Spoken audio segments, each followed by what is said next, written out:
Hi everyone.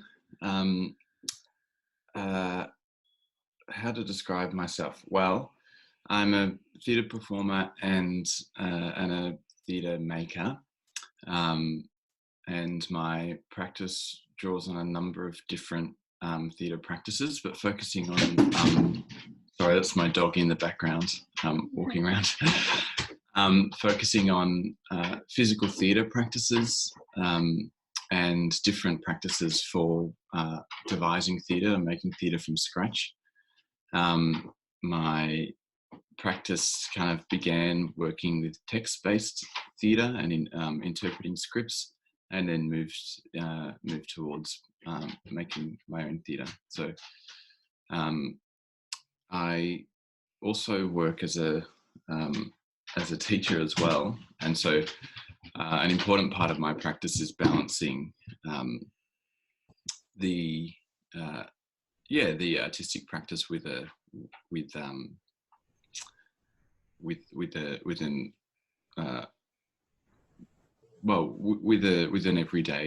more everyday kind of practice, I suppose. And to talk a little bit about Raucous, which is the majority of my theatre practice at the moment, we're a theatre ensemble of performers with and without disability. We devise theatre. We use a lot of processes involving improvisation, and use kind of ourselves, our own lived experience of the world, as source material. Often, not only, but to create content for the work. So that might be an interesting comparison between Stanislavski and my practice now.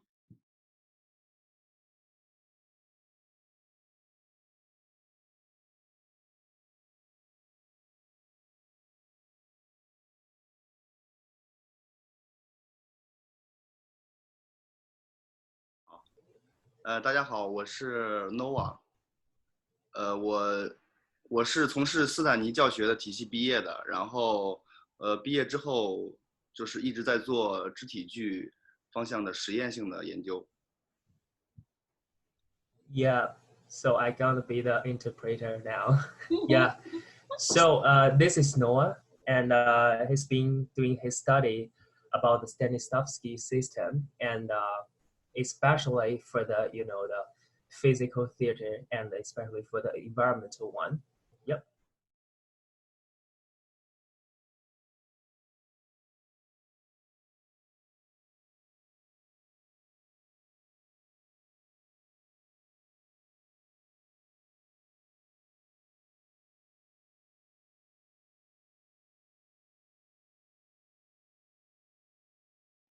It's interesting.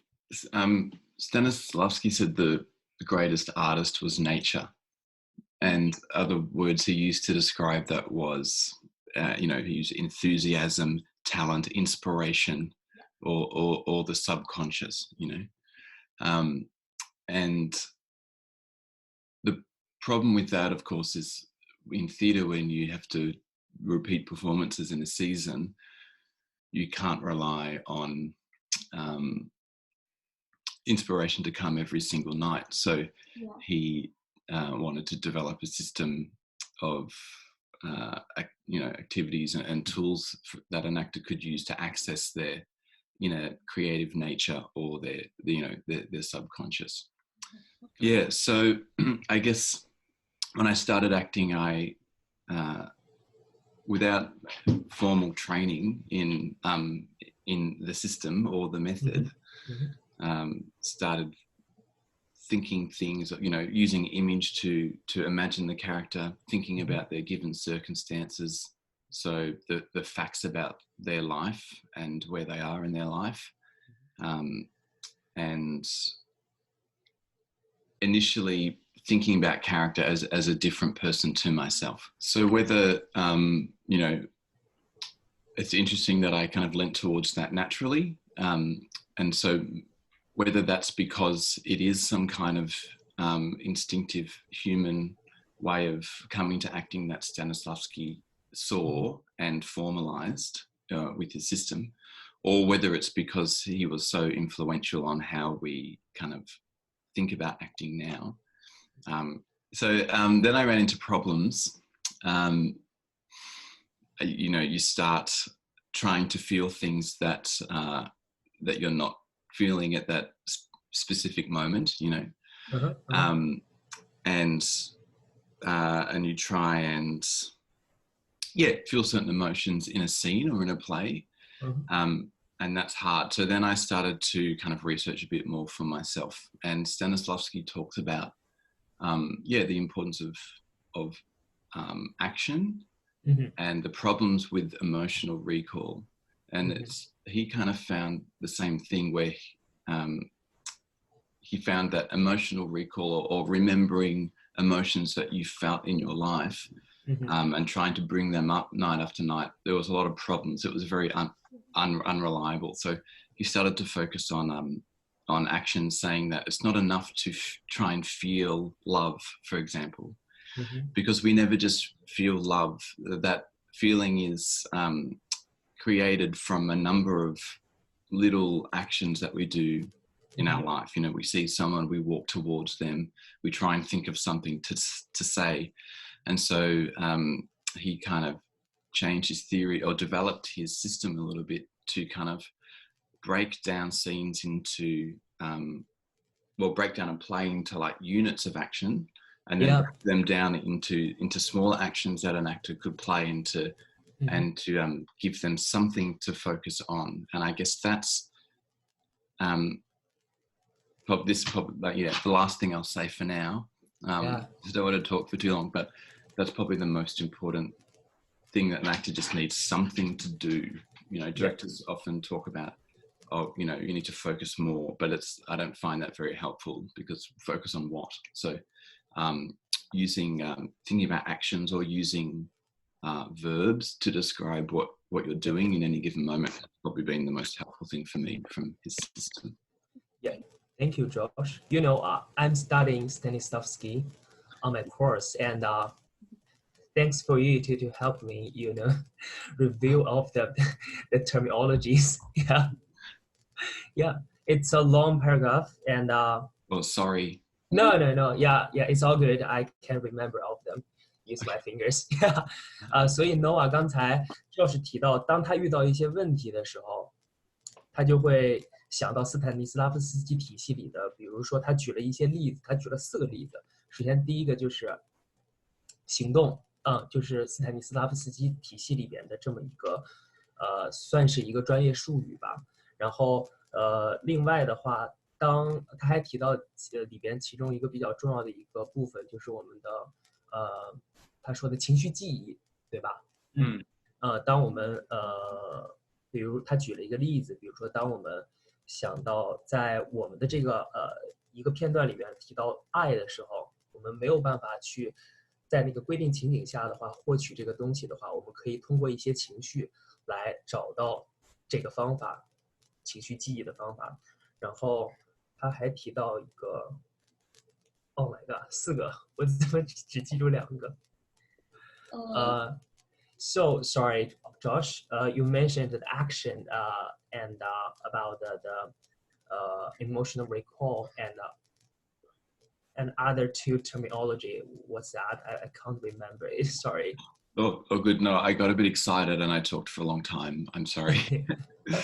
I was saying that part of the system. It's hard to think of an emotion. It's hard to think of an emotion because emotions in our everyday life are created by a series of actions that we do. We do something and then it makes us feel something. So the terms was units of action across the whole play, and then using verbs or doing words to describe each line that you say or something. 就是其实非常感谢这次机会啊，然后我其实之前并没有那么系统的去思考过这个问题，就是斯坦尼到底有什么问题，还是有什么这样的东西去探讨。因为我们实践派比较多，就是很少会研究理论，可能是后来自己做导演之后开始去补一些理论。我们在初期上课的时候，很少老师会教授到理论知识。更多从方法上去实验去尝试。然后我近期的一些理解就是对于斯坦尼来讲，就是他呢，我当然非常推崇斯坦尼，但我同样非常相信斯坦尼的这种方法呢，无论是在现在，还是在当时他们俄罗斯最辉煌的时候，俄罗斯剧院那会儿，他应该都不是唯一一个能做出好戏的一种方法，他都不是唯一的。OK， 这段够长了吧？你先。这段 OK 了。对，你先来吧。Yeah. So Josh, firstly, Noah, I want to thanks for you to share that, and thanks for this, you know, the conference or the meeting, the Zoom things, workshop, because this kind of the workshop reminds him a lot of the Stanislavski, but however, he learned Stanislavski most from the practicing rather than the theory. And he learned that from his teacher and university like that. And and what? and he think that it's not just Stanislavski or bracket or whatever. And he thinks what may be the most useful one just in terms of practice depends on the situation. Yeah, he mentioned that he's a big fan of Stanislavski, but it isn't the only one way to you know to engage actors or actresses, to inspire them. So, 就我还是得回到最开始那个话，就是其实也是正因为我最初接触这个学习的时候，并没有受到任何理论的影响，并没有说最开始说斯坦尼就是对的，就是最好的，然后开始学习吧。我其实并没有受到这样的教育，我反而是根据不同的阶段、其实是根据文学来做的。如果是小说，是中国传统小说，可能是比较现实主义的小说，我们可能就用斯坦尼的方法会多一些，因为它细节会比较多。如果是非常就是比较浪漫主义的戏，比如好多像莎士比亚的呀，就是那种戏，他们会特别飞扬、特别好看、特别载歌载舞的，可能我们就换用另外一种方法，更适合于文本的。其实后来，包括我后来做了不同类型的剧目之后，因为我也在尝试不同的文学，我也想试验不同的方法，然后去做，比如有需要去表现的，我们从外部到内部，有需要从就是去残酷一点的，我们去让自己去调动自己最深处的，可能超越角色的这种情绪，就是要根据剧本来，我觉得最终是要根据剧本来做不同的表现的应用。Yep. Thanks. So Josh, I'm starting to take notes, you know.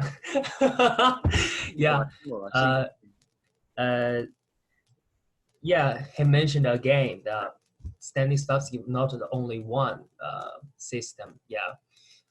When he but basically he choose a different system according to the text, to the script. It gives us some examples about if some the Chinese novel and it's very like realism, it gonna use the Stanislavski one, but something really romantic like maybe the Western literature like that, maybe he gonna use another way. So it all depends on the text. And he also mentioned about the expressionism, 表现主义。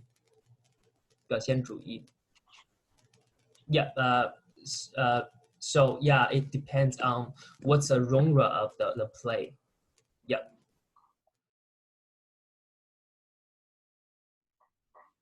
OK， 我认为就是也是我后来自己成立剧团之后，我才开始想到的这个问题，就是舞蹈演员有基本功训练，有压腿啊，有下腰啊，有翻跟头啊，然后歌唱家就歌手有开声练声，有嗓音的练习，就是然后戏曲演员有身段，有唱念做打，有各种各样的练习。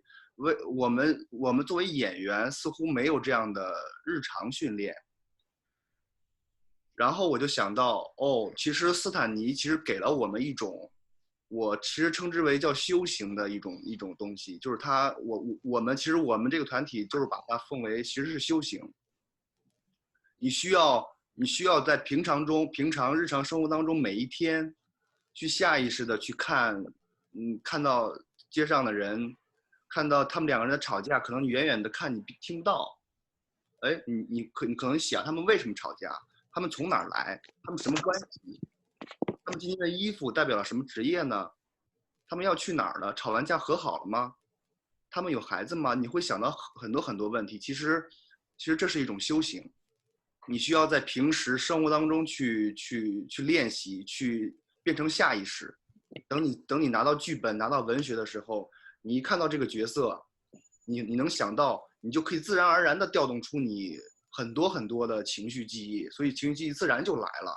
情绪记忆是没有办法通过就是瞬间去锻炼的，我觉得它只能是通过平常不断的去练习。Okay, cool. Yep. 所以你如果我说有点多，你可以打断我，可以停讲。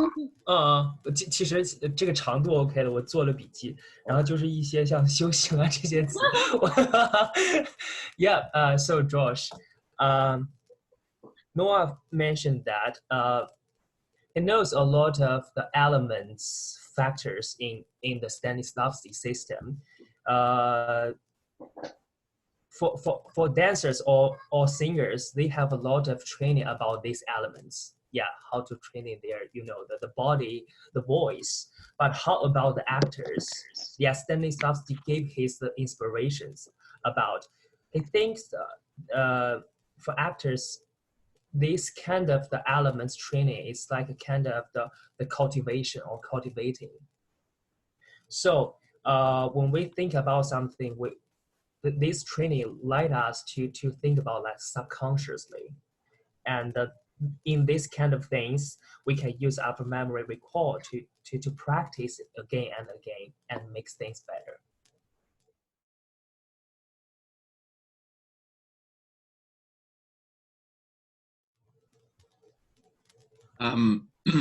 I absolutely agree with Noah that, if there are so many different acting processes to draw on, and if Stanislavski's method isn't working for you, don't use it and try something else. And he would have said that himself. It's like his method is all about focuses on psychology first, and that affecting the body. It's interesting that you talk about mask, Olivia, and wanting to get rid of the mask, but Stanislavski talked about the character as a mask, or something that for you to hide behind and something to be used, which is interesting. But you can kind of, in general terms, in Western theatre, track a changing philosophy about acting from psychology first to body first, and working through the body to affect in the mind, and then more, of course, Stanislavski talked about action and doing as part, but then moving towards doing as the primary goal. So an example of that might be, I wonder if I can explain this over Zoom, but if it's a partner exercise. So if I hold my finger up in front of your face and I move it around, and your goal is to keep the same distance between your face and my finger, and we can do that for a while. And then what happens if I run at you? You all of a sudden have to move back and really quickly. So if you're in a scene where a character sees something really scary, all of a sudden has to back away really quickly, then you can do that exercise, and all the actor is doing on stage is remembering that exercise that you did, and they're just imagining a finger running towards them. And so their goal, what they're focusing on, is trying to move away from the finger. So an audience can't tell what's going on in. 然后 Josh 的话，他其实就是根据他平时实践的一些经验来回答 Ollie 的这个问题的。他很同意你就是根据不同的体系来去排练去进行 rehearsal。然后呢，他举了一个例子，他会觉得斯坦尼斯拉夫斯基体系的话，可能更多的话是从我们所谓的由内到外的一个过程。从心理的话来影响我们的身体，然后在舞台上的时候的话，其实用了这个 mask， 然后把自己的话藏在这个面具之后，然后变成了另一个人的一个过程。所以的话，他认为这个过程的话，其实是一个首要的行动。然后他就举了2个例子，比如说刚才他用手来比着这个位置，让你去看着这个位置，所以你在观察他的这个过程中的话，你可能会跟着他走，或者是他在你身后追着他，他在你身后追着你，然后你就可能会被他追着走。然后在舞台上形成的这个呈现的情况下吧，其实观众是不知道你们到底这个 training 到底是什么的，但是这些训练的方法的话，确实可以让你有依可循，有据可循。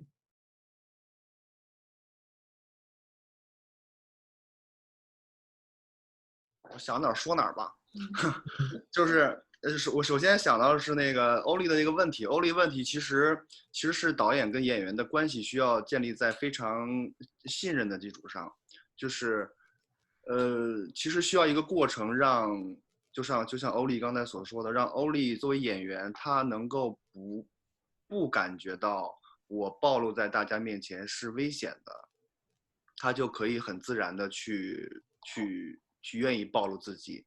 暴露自己之后，可能会有很多不好的地方，演得很不好，也有演得很好的。就是所谓的好和不好啊，不是绝对的，就是只是从剧目上来讲。然后其实如果建立信任之后呢，导演就会从里面选择更适合，从所有暴露出来的欧丽身上找到更适合的那些点来作为表现，其实就会非常舒服。其实我重点说的是这个过程。OK， 先这一段。So Josh, firstly, Noah answered the question from Ollie, the same question, and he think it's about the different. It's about the relationship between the director and the actor, and it based on the trust. Yeah, so it means if the actors trust this director, she gonna do it everything like without any fear. So it's kind of like the experimental things. Yeah. OK， 然后我再来说，就是刚才 Josh 说的斯坦尼的那个问题，就是其实我曾经也用过，我就用过很多方法，就是说，比如说，需要一个人演出悲伤来，或者演出什么情绪来无所谓，然后我就会让他，就是他做不到，总是感觉特别不真实，然后他也没有记忆。他就是说我就是想不到，就是所有办法都用过了，就是当斯坦尼的方法失效之后，我说那你去操场上去跑10圈，跑5000米回来，他回来之后继续拿着台词说，就刚跑回来什么都不干，直接说台词，他说出了他就其实是由生理带来的一种那个情感就出来了。其实我也是同意 Josh 的这种方法，因为斯坦尼只能作为我们演员主动去练习、去尝试、去做。你导演没有办法要求演员你必须完全进入角色。当演员做不到的时候，你必须有方法让他能够做到，能够表现出合适的情绪来。这是我跟 Josh 的想说的。谢谢。Thank you. So he also follows your idea about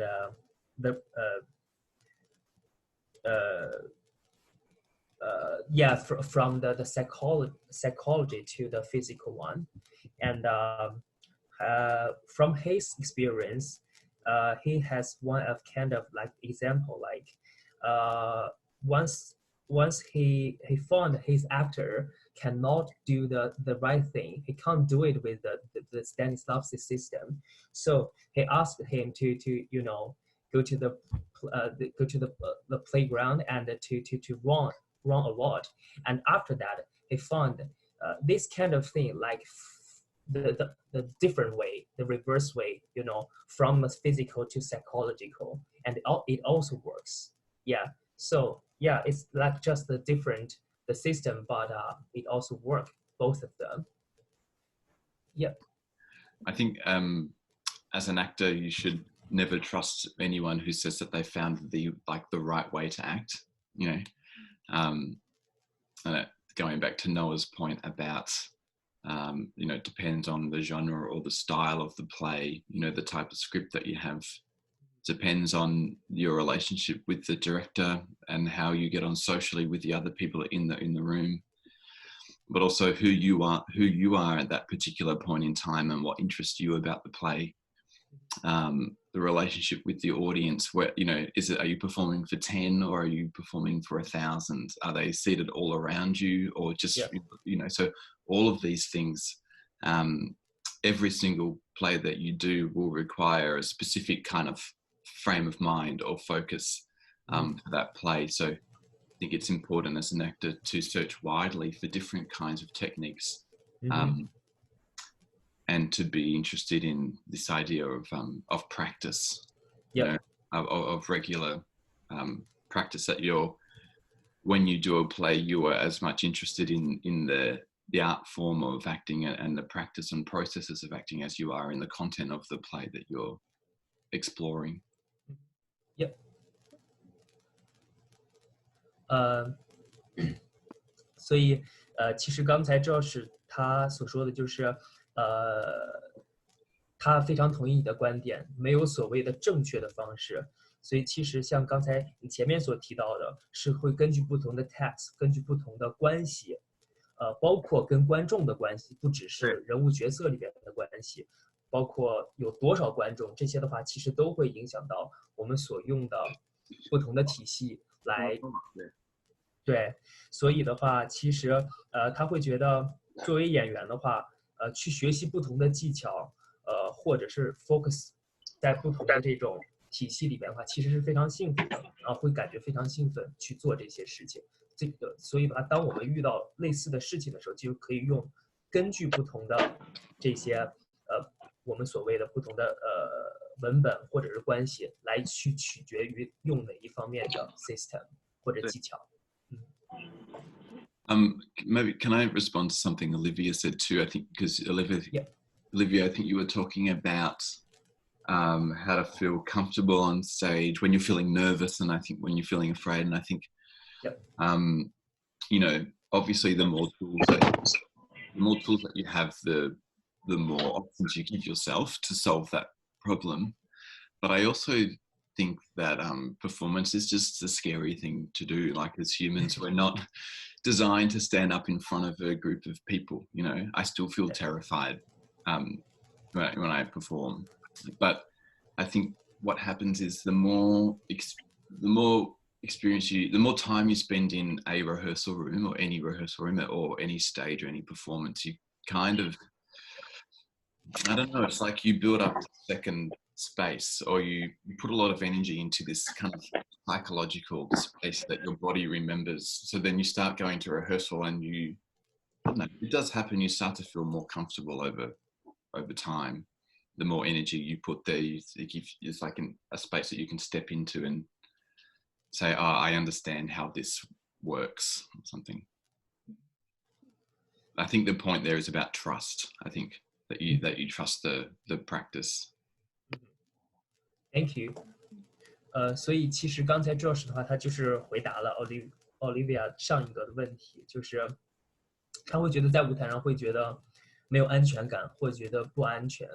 怎么样去解决它？他首先他会觉得，表演这个事本身就是很恐怖的。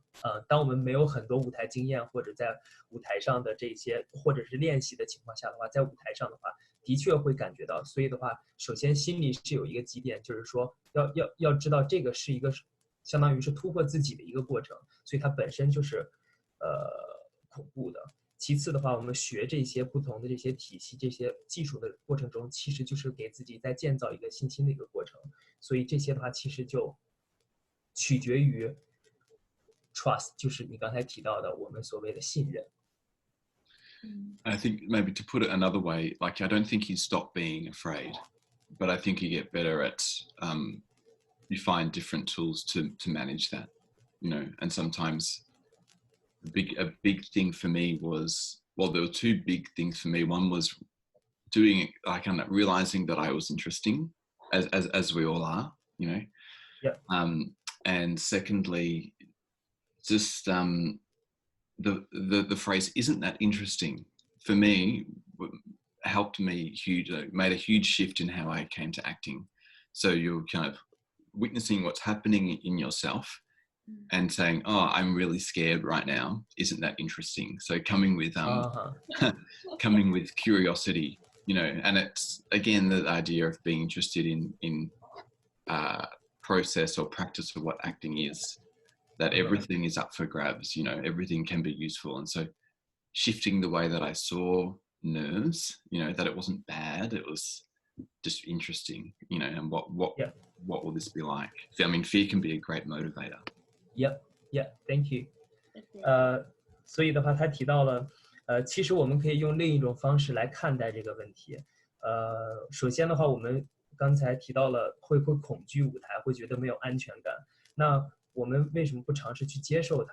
那在接受它的这个过程中的话，就是停止掉这个我们所谓的这种，就是不要把这个恐惧作为一种坏的事情。当我们知道它已经存在的情况下，而去寻找一种新的方式，去见证到底是什么发生在了我身上，然后呢，利用这种恐惧的话去进行更多的练习，然后所有的事情就都会变得很 helpful。Oh, yes, and Josh might be able to help us out here.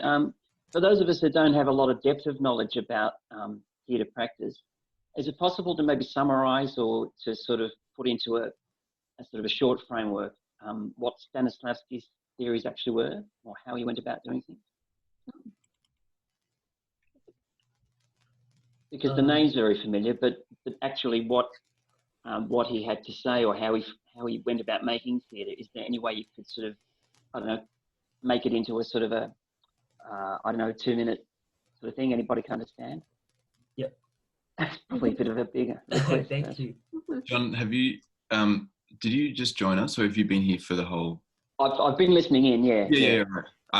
I don't want to repeat. Well, okay, I'll give it a crack. Okay. In 2 minutes. So Stanislavski was working at a time when most theatre performances were like vaudeville or melodrama or opera, so really like over the top kind of acting, very representational. And so in 1898 he started the Moscow Art Theatre because he wanted actors to perform a more realistic type of theatre that audiences could connect with. So he he thought there was like a natural instinct for acting, that he made a system to try and formalize and to try and give actors tools and activities that they could use to access their natural instincts or their subconscious instincts.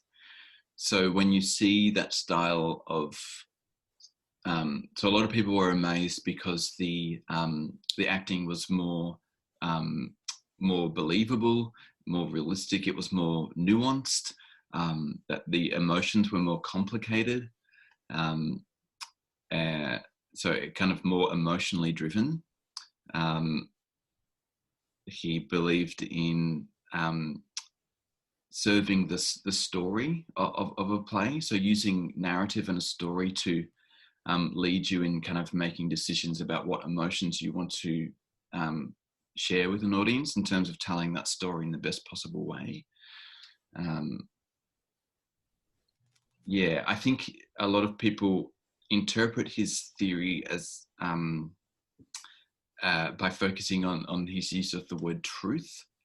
But I feel like that's, it's just truth in the sense that an actor wants to actually feel things, but it's not truth in the sense that you're trying to become somebody else. Like, it's debatable whether we can even know ourselves. That's why we have psychologists and counselors to help us understand ourselves, so can you even understand somebody else? So he used the word if a lot. So saying that if this set was real, or if this lighting state was real, if I was this character in this world, what would I do?